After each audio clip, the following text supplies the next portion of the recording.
ഇത് നിങ്ങൾ ഒരിക്കലെങ്കിലും മസ്റ്റായിട്ട് ഉണ്ടാക്കി വെക്കേണ്ട ചിക്കൻ കറിയാണ് കേട്ടോ. അപ്പോൾ ഈ ചിക്കൻ കറി ഒന്ന് ഉണ്ടാക്കിയാലോ? അതിനായിട്ട് നമ്മളൊരു ചട്ടി എടുത്തിട്ടുണ്ട്. ആ ചട്ടിയിലേക്ക് നമ്മളൊരു 9 ഉണക്കമുളക് എടുത്തിട്ടുണ്ട്. പിന്നെ നമ്മൾ ഒരു 2 പട്ട എടുത്തിട്ടുണ്ട്. പിന്നെ ഒരു 3 ഗ്രാമ്പും കൂടി എടുത്തിട്ടുണ്ട് കേട്ടോ. ശേഷം നമ്മൾ കുറച്ച് കുരുമുളകാണ് അതിലേക്ക് ഇട്ട് കൊടുക്കുന്നത്. ഒരു പിടി കുരുമുളക് നമ്മൾ അതിലേക്ക് ഇട്ട് കൊടുക്കുന്നുണ്ട്. അതുപോലെ തന്നെ ഒരു പിടി മല്ലീൻ്റെ കുരുവും കൂടി നമ്മൾ അതിലേക്ക് ഇട്ട് കൊടുത്തിട്ടുണ്ട് കേട്ടോ. എന്നിട്ട് അത് നന്നായിട്ടൊന്ന് വറുത്തെടുത്ത് അതിലേക്ക് ഒരു 7 ചെറിയ ഉള്ളിയും കൂടി നമ്മൾ ഇട്ട് കൊടുത്തിട്ടുണ്ട് കേട്ടോ. എന്നിട്ട് അത് നന്നായിട്ടൊന്ന് ക്രഷ് ചെയ്തെടുത്തിട്ടുണ്ട്. അതൊന്ന് ക്രഷ് ചെയ്തെടുത്തിട്ടുണ്ട് നമ്മൾ മിക്സിയുടെ ജാറിൽ. എന്നിട്ട് നമ്മൾ അതിലേക്ക് ഒരു പിടി മല്ലിയിലയും കുറച്ച് തക്കാളിയും കൂടി ഇട്ടിട്ട് അതും കൂടി ഒന്ന് അരച്ചെടുത്തിട്ടുണ്ട് കേട്ടോ. അപ്പോഴേക്കും നമ്മളൊരു പാൻ വെച്ചിട്ടുണ്ട്. ആ പാനിലേക്ക് നമ്മൾ കുറച്ച് ഇഞ്ചി വെളുത്തുള്ളിയും കറിവേപ്പിലയും കൂടി അരച്ചതാണ് നമ്മൾ ആദ്യം ഇട്ടെടുത്തിട്ടുള്ളത്. അതൊന്ന് ഇട്ടെടുത്തിട്ട് അതൊന്ന് പച്ചമണം മാറി കഴിയുമ്പോൾ നമ്മൾ ഉള്ളി ഇട്ടെടുത്തിട്ടുണ്ട് കേട്ടോ. ഒരു സവാള അരിഞ്ഞതാണ് നമ്മൾ അതിലേക്ക് ഇട്ടെടുത്തിട്ടുള്ളത്. അതൊന്ന് നന്നായിട്ടൊന്ന് വഴറ്റിയെടുക്കുക. അതൊന്ന് വഴണ്ടി വരുമ്പോൾ നമ്മൾ അതിലേക്ക് അരിഞ്ഞ് വെച്ചിട്ട് ഒരു കഷ്ണം ക്യാപ്സിക്കാണ്, ക്യാപ്സിക്കത്തിന്റെ പകുതിയാണ് കേട്ടോ.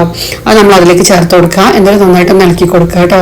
അതൊന്ന് നന്നായിട്ട് ഇളക്കി കൊടുത്ത് അതൊന്ന് വാടി വരുമ്പോൾ നമ്മൾ അതിലേക്ക് ആവശ്യത്തിലുള്ള ഉപ്പും കൂടി ഇട്ട് കൊടുക്കുക കേട്ടോ. ആവശ്യത്തിലുള്ള ഉപ്പും കൂടി ഇട്ടിട്ട് നമ്മൾ നന്നായിട്ടൊന്ന് ഇളക്കി കൊടുത്തു. ശേഷം നമ്മൾ അരച്ച് വെച്ചിട്ടുള്ള അരപ്പുണ്ടല്ലോ, ആ അരപ്പ് നമ്മൾ അതിലേക്ക് ചേർത്ത് കൊടുത്തിട്ടുണ്ട് കേട്ടോ. അരപ്പ് നല്ല ഫൈനായിട്ട് അരിഞ്ഞു വന്നാൽ കുറച്ചുകൂടി നന്നായി. നമ്മളിവിടെ വോൾട്ടേജ് ഇല്ലാത്തതുകൊണ്ട് അത് അത്ര അങ്ങ് അറിഞ്ഞില്ല കേട്ടോ. നന്നായിട്ട് ഫൈനായിട്ടൊന്ന് അരിഞ്ഞു വന്നോട്ടെ, കുഴപ്പമില്ല. അപ്പം നമ്മൾ അതിലേക്ക് കുറച്ച് മഞ്ഞൾപ്പൊടി കൂടി ഇട്ടെടുത്തിട്ടുണ്ട് കേട്ടോ.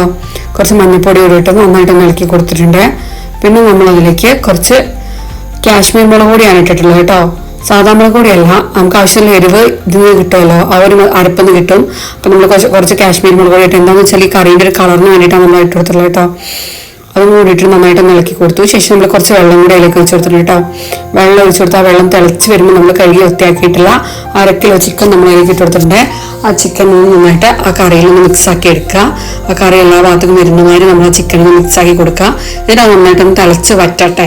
അത് നന്നായിട്ട് തിളച്ച് വറ്റി ഒന്ന് കുറുകി വരുമ്പോൾ വേണം നമുക്ക് അതിലേക്ക് കുറച്ച് കുറച്ച് പാൽപ്പൊടി കലക്കിയിട്ട് അതിലേക്ക് നമ്മൾ കുറച്ച് കോൺഫ്ലവറും കൂടി ഇട്ടതാണ് കേട്ടോ. അത് പാൽപ്പൊടി നന്നായിട്ട് കലക്കിയെടുത്ത് വന്നിട്ട് നമ്മൾ കുറച്ച് കോൺഫ്ലവറും കൂടി ഇട്ടിട്ട് അത് അതിലേക്ക് ഒഴിച്ചു കൊടുക്കുക. അപ്പോൾ കറിയൊക്കെ നന്നായിട്ട് കുറുകി വന്നതാ. ഇതുപോലെ നല്ല അടിപൊളി ഒരു കറി ഇട്ടിട്ടോ. ഇത് കഴിക്കാൻ നല്ല ടേസ്റ്റാണ്. ചപ്പാത്തിക്കോ പൊറോട്ടക്കോ ചോറിനോ എന്തിനു വേണം നിങ്ങൾക്ക് ഇത് കഴിക്കാം കേട്ടോ. നിങ്ങൾ മസ്റ്റായിട്ടും ട്രൈ ചെയ്ത് നോക്കുക. ഇതുപോലെ കൂടുതൽ വീഡിയോസ് തന്നതിനായിട്ട് നമ്മുടെ ചാനൽ സബ്സ്ക്രൈബ് ചെയ്യാനും ലൈക്ക് ചെയ്യാനും ഷെയർ ചെയ്യാനും മറക്കരുത്. പിന്നെ നമ്മുടെ ബെല്ലൈക്കണും കൂടി പ്രസ് ചെയ്ത് കൊടുക്കുക. എൻജോയ്.